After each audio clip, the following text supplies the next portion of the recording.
Good afternoon again. Good afternoon. We go to slide 44, please. We're looking at these log entries for Viber, correct, Mr. Gibson? Correct. And they give various dates and times, right? Correct. I'm just to confirm, the earliest time is in April 30th, 2016, right? Correct.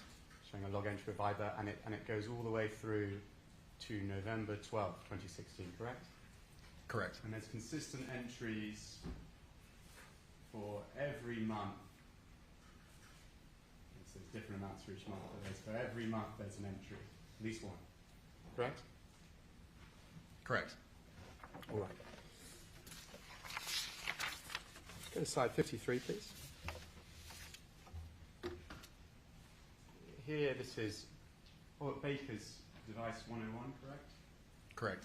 And this is a calendar entry. This is something that appears in his calendar you found, right? Correct. And you see a date there, December 21st, 2015, right? Correct. And the subject, it just says Monica lesson, right? Correct. Is this the earliest reference that you found to Monica in Baker's devices? I don't know if it's the earliest, but it is. It's dated December 21st, 2015. And we saw, testing my memory now, but we saw from the previous slides that Baker activated Viber in August 2015, correct? Correct. And he installed it in August 2015, he activated it in September 2015, right? That sounds correct. And so that's a few months before this date for this calendar entry, right? That he was activating and installing Viber. Correct. Right. Slide 56, please. Again, Baker's device number 101. This is the passwords that are saved in his device, right? Correct. And one of them, which you've highlighted, appears to be Monica Sementilli's home Wi-Fi, right? Correct. When you access Wi-Fi, sometimes you have to put in a password, right? Correct. If a password is stored here, this indicates that the password is saved on the device, right? Correct. And so that would be consistent with that password being automatically entered when it connects to that Wi-Fi, right? Yes, it automatically connects because it's storing that password. So it automatically connects, as you said. You don't have to manually connect to the Wi-Fi. If you're within the vicinity of it, its range would automatically connect. Correct, because it's saved. Understood. Slide 59, please. Just wanted to clarify this one point from your testimony earlier. We have here Monica's device, 119 on the left, right? We have Baker's device, 101 on the right. And they both show a connection to the Sementilli Wi-Fi, right? Correct. And I think you clarified, you can tell the unique code at the top shows it's that Wi-Fi as well, not just the SSID name. Yeah, it's that specific router. Right, specific router. I just want to confirm that this is showing connections on different dates, though. This is not showing that they're connecting at the same time. So on the left, we have a connection April 23rd, 2017, right? Correct. And Monica then is the last auto-connected. That, again, is showing automatically connecting, right? Correct. May 31st, 2017, right? Yes, May and then 31st. On the right, we have connecting, but at an entirely different time. June 28th, 2016, correct? Correct. It's not showing they're connecting at the same time from this slide. Correct.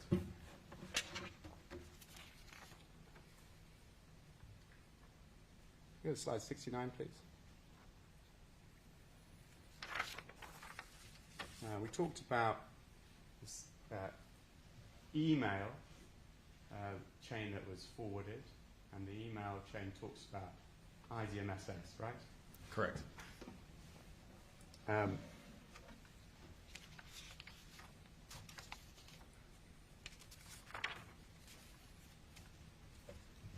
Now, obviously, we talked about this before. In relation to the IDMSS, you did an analysis of forensic extraction of Monica's phone, correct? Correct. And you found the log entries in relation to IDMSS on Monica's phone. Correct. You also did an analysis of Baker's devices, right? Correct. But you didn't find any similar log entries for IDMSS on Baker's devices, right? Correct. And you didn't find any other evidence on Baker's devices in relation to IDMS, did you? Apart from perhaps this email. Correct. You didn't find any evidence that had been installed at one point, right? Correct. You didn't find any evidence that had been installed and then deleted, right? Correct. And you didn't find any evidence that had been used at any time on Baker's devices, the Correct. IDMSS app.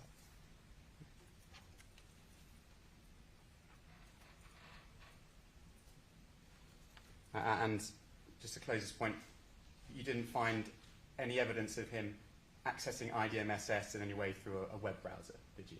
Correct. Right. Slide 82, please.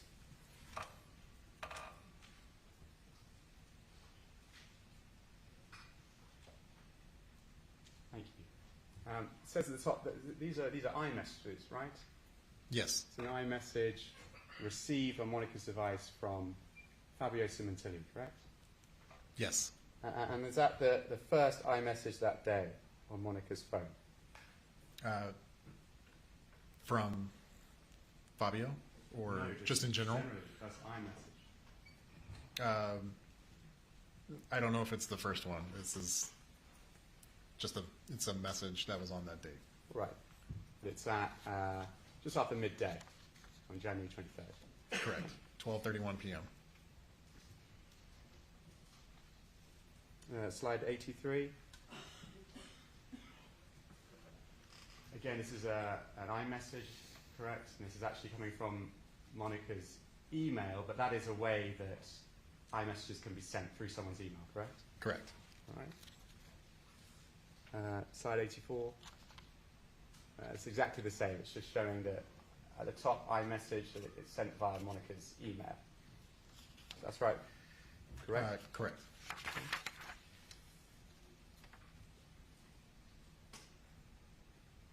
Slide 85. Thank you. Again, iMessages. This is Monica and Fabio again, correct? Correct.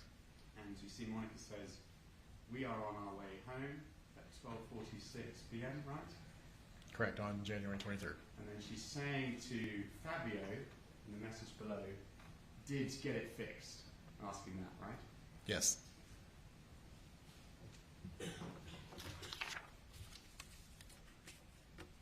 Slide 86.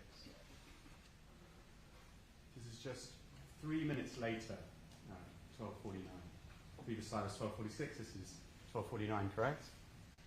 Correct. This is now a call from Monica to Fabio that lasts for 34 seconds, right?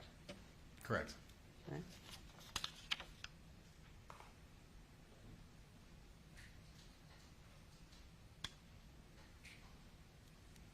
Okay, we've seen the other iMessages, so I don't want to go over them. We've already been introduced, you've talked about them, but just some brief points. Slide 94. This again, Monica's phone, call logs, shows an outgoing call. So she's making this call. Is that right? Correct. She's making it to Jesse. Correct. And the duration, where it says 000000, does that mean it's just a missed call, essentially? Essentially, yes.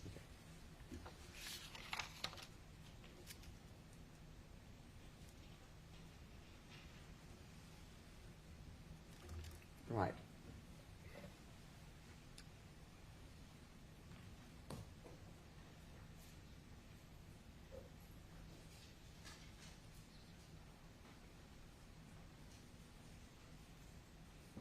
Go to slide 100, please.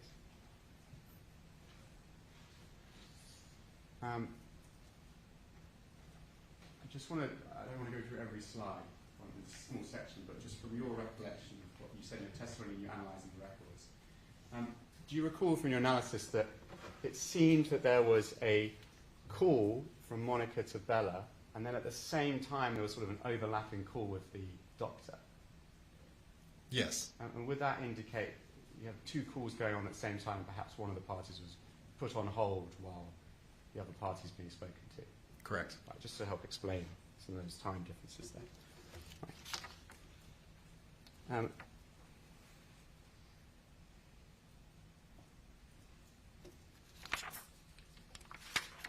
Now, as we talked about earlier, there's obviously a lot of data collected on these devices, Fabio's and Monica's device, for example.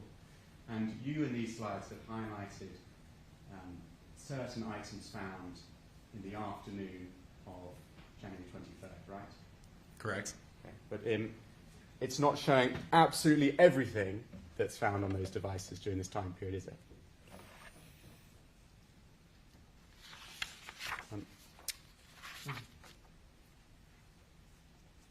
It's highlighting the artifacts of interest at the time that I was doing the analysis, whether it's everything that's on the devices that's available.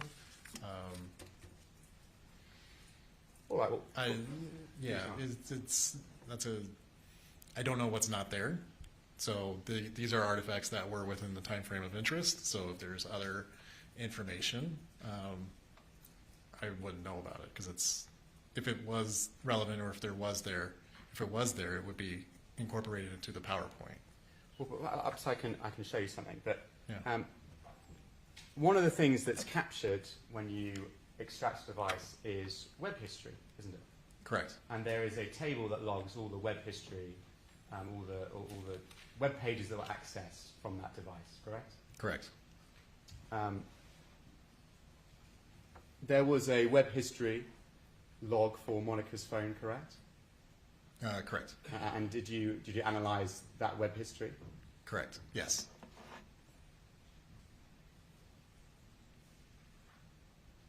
I have one page. It's an extract from Monica's Cellurite phone extraction, focusing on a web history. Yes, of course. May I please mark this as Defence Exhibit 602? Yes. Mr. Gibson, show you what has been marked as Defence Exhibit 602. Now, does it appear to you to be the Cellurite extraction logs relevant to web search history? Yes. With the source of Safari.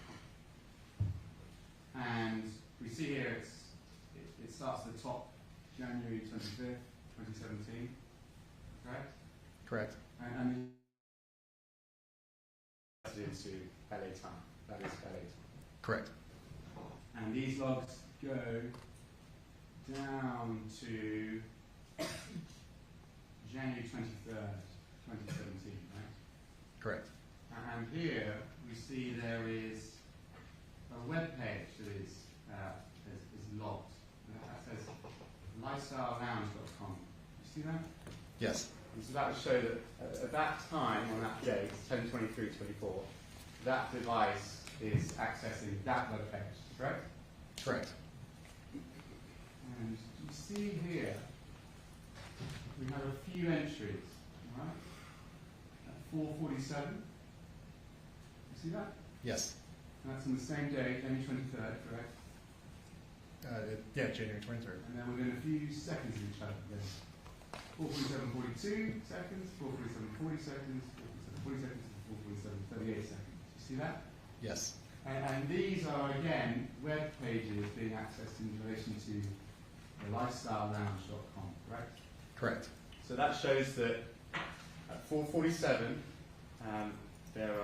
that website, Lifestyle Lounge, is being accessed by that device, correct? Based on this record, yes. And that's Monica's device.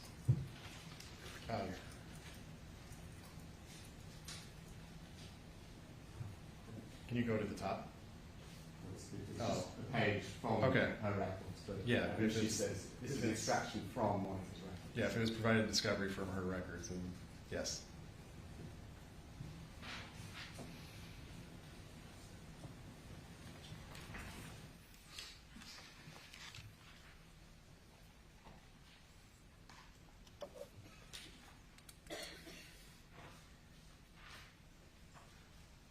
Right, now, is it true that web history can also be obtained from external records, right?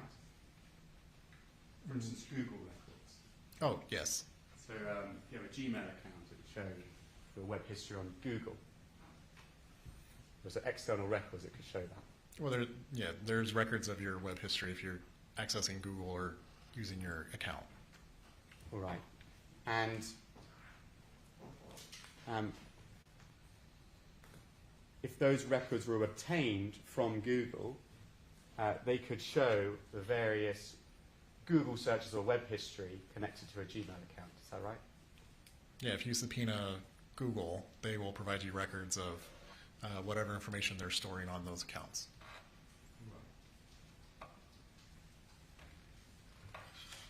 I have, again, a one-page extract, which is from Google's records, which were subpoenaed, that show the web history of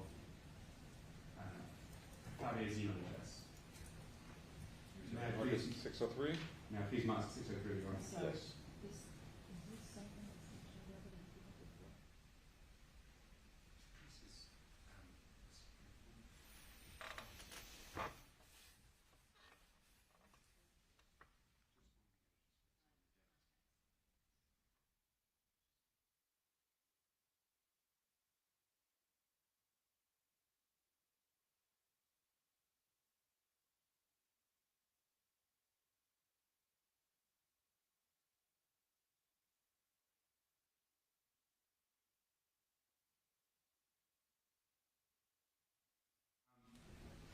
This was Anna showing you Master Defense Exhibit 603.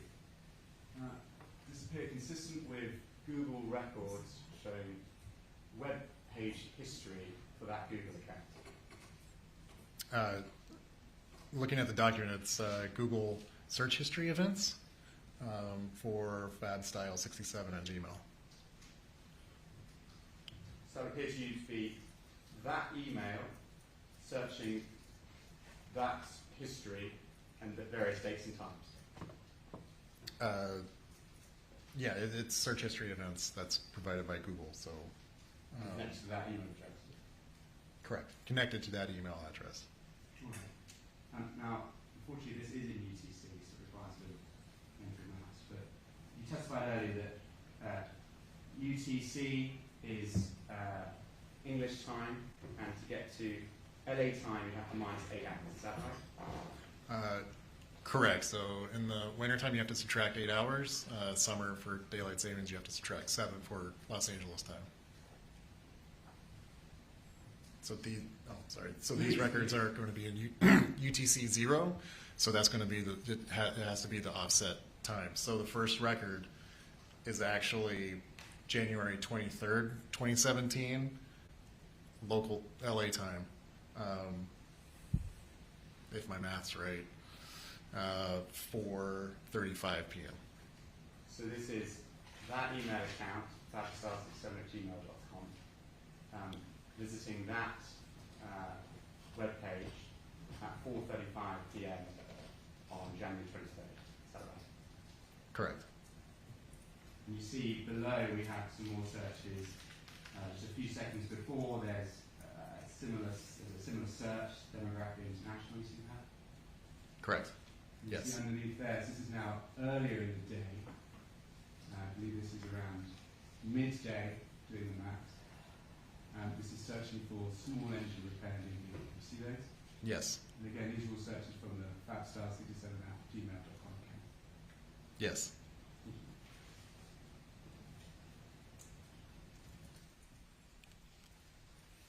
You go to slide 107, please. Oh, sorry.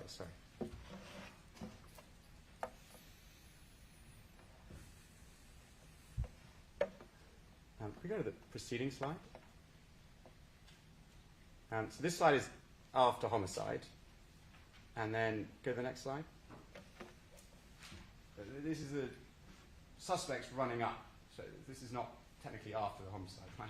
Correct. It's out of order. Okay. You did a previous version of these slides, right? Do you recall that? Of this slide? You did a previous version of this PowerPoint. Do you remember? Yes. Can I show you one of the slides from the previous version? Your Honour, I have here a page from a previous version of Mr. Gibson's slides. It's just showing showing the surveillance camera footage of the Porsche leaving the crime scene.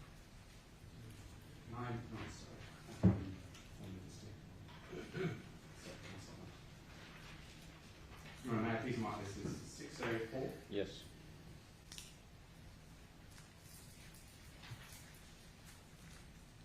Mr. Gibson, do you recognise this showing you 22 at 604?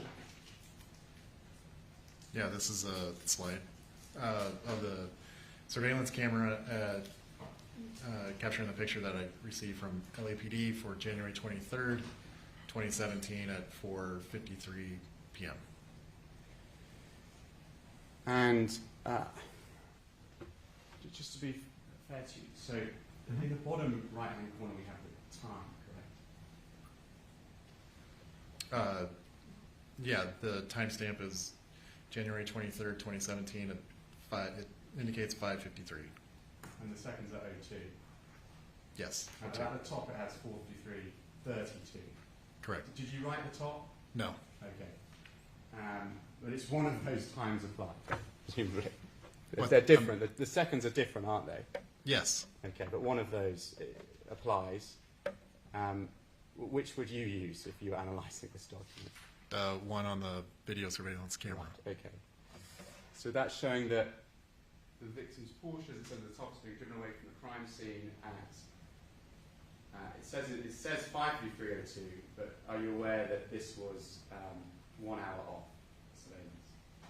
Yes, probably to deal with the not setting the time, or the timestamp, not resetting it for daylight savings. Right, so what's the actual time it should say there? The 4:53:02 4:53:02 p.m. PM on January 23rd. That's the Porsche driving away. That's my understanding of what the timestamp should be. Right.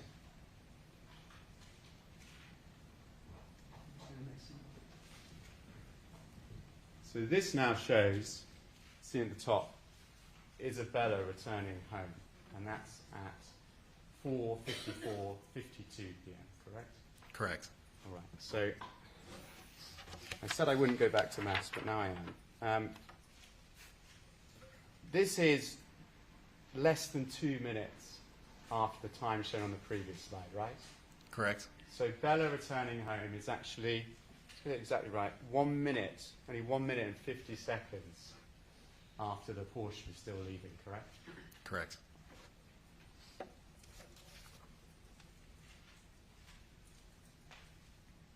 Slide 111, please. 111. This is Monica's phone again, correct? Yes. This is a timeline table. Now, is that timeline, it has a very large number there, 27,425, correct? Yes. There's many, many data entries, right? Yes. And is that because it shows in chronological order all activity on that phone in a timeline chronological order? I wouldn't say all. Okay. Not all events. It's the events that are captured with the software. But it shows events occurring on that phone in a chronological order. Yes. Okay. Now this slide goes from 5:22 p.m. January 23rd. That's the top row, correct? Correct. And it goes down to 8:13 p.m. January 23rd, correct? Correct. You've extracted just a portion of the full timeline, correct? Yeah, this is only showing the data for that time frame. There's 27,000 entries plus that you're not seeing. So there are more entries after 8:13 p.m., correct? Correct. And there's more entries on the next day, January 24th, right? Correct. Okay.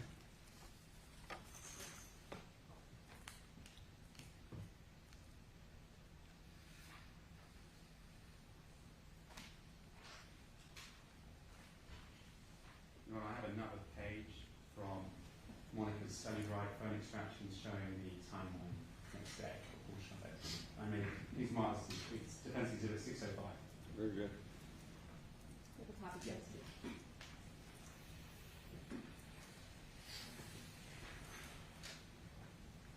Again, this seems to disappear to you to be the timeline entries starting, not starting, but appearing on the next day, January 24th, 2017. Yes, at January 24th at 12 p.m. noon. Right. Now, I draw your attention to one entry on this timeline. This one here, which is 21533. Let me zoom in.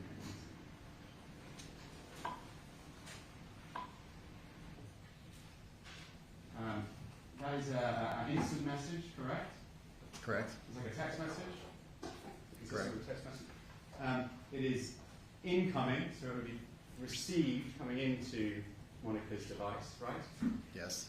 And it's being received at 2:05 p.m. and 12 seconds, right? Yes. Okay. And that the content of that message is, "I'm so sorry." Yes. But it doesn't say there who it was received from, does it? No. It's correct, isn't it, though, that with text messages, as you described earlier, they use connections to cell towers, right? Yes. One of those, for example, could be AT&T towers, correct? Yes. And if you have the AT&T records, that could show you more information about that text, right? Yes. Okay.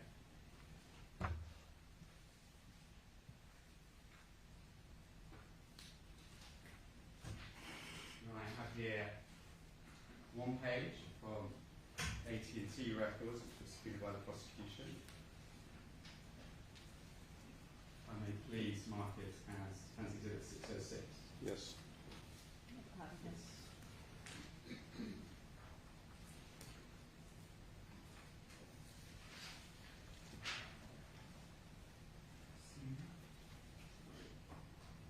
Mr. Gibson, this appears to you to be AT&T phone records. Yes. And these records give a date starting January 24th, 2017, right? Yes. You see that, it's really zoomed in, so it's very small. And they give a time, right? And again, this is in UTC, so you have to do -8 hours to get the LA time, right? Correct. And it gives an originating number, so it shows where a text came from, correct? Yes. Phone number there. And then it shows the terminating number, that's the number that received the text, right? Correct. Okay. So do you remember what I showed you previously was at 2:05 p.m. and 12 seconds, the "I'm so sorry" message? Okay. We see here there is an entry at 22:05 and 12 seconds. Adjusting for the UTC, that would be the same time, wouldn't it? 2:05 p.m. and 12 seconds. Yes, 2205. That's the record. It's the same record. Yes. And here we have the originating number, which shows the number that the message came from, right? Correct. 213-272-1093. And that's sort of Baker's phone number, isn't it? Reminds you that. Yeah. No reason why you should have all these numbers memorized. Do you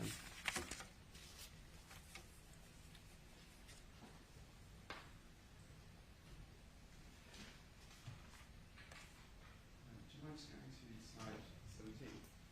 17? 17.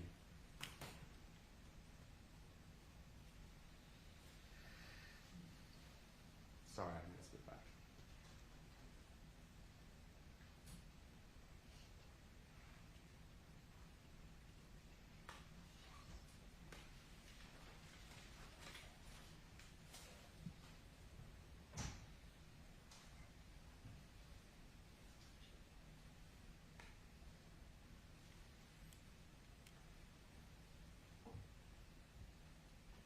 So this is Robert Baker's, one of his devices, Samsung S8, I believe. Yes? Correct. It's item 121. Well, item 121, that's right. And in the bottom left, we see the phone number for that device, correct? Correct. It's 213-272-1093. Okay. And we then look at the HVT records. The 2205 so the 205 entry LA time is the same number, isn't it? It's the same number. It's UTC time. 2205 is the UTC. Oh, I'm sorry. Yeah. UTC time, but Yep. at 2:05 p.m. adjusted for LA time. This would be at 405. You're subtracting 8 hours from 10. Oh, 2. Sorry. I wanted to make more sense to you. That's at 2:05 p.m. On January 24th, right? Correct. And it's this number, which is what you found to be Robert Baker's number for device Correct. 121. Right? So Robert Baker is sending that message at 2:05 p.m. 12 seconds. It says, "I'm so sorry." Correct. And he's sending it to, as we already know, Monica's phone. And we've seen that Monica's phone, and that's Monica's number, right? Yes. Correct.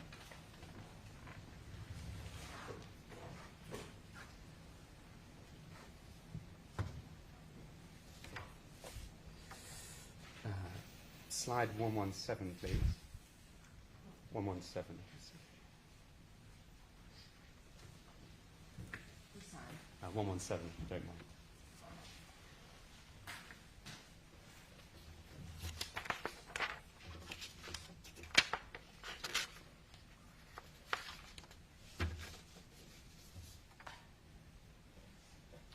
Here is a Facebook Messenger chat, right? Found on Baker's device. Yes. And it's between Robert Baker and Christopher Austin, right?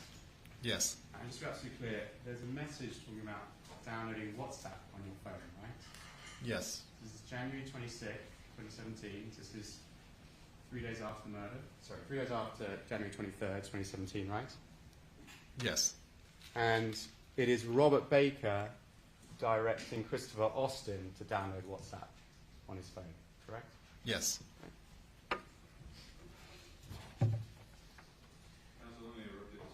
Adjourned until tomorrow at 9 o'clock. The evidence applies not to such escape people on yourselves or if anyone else or former expressing opinions of the cause is submitted to you. Have a good evening. See you tomorrow at 9.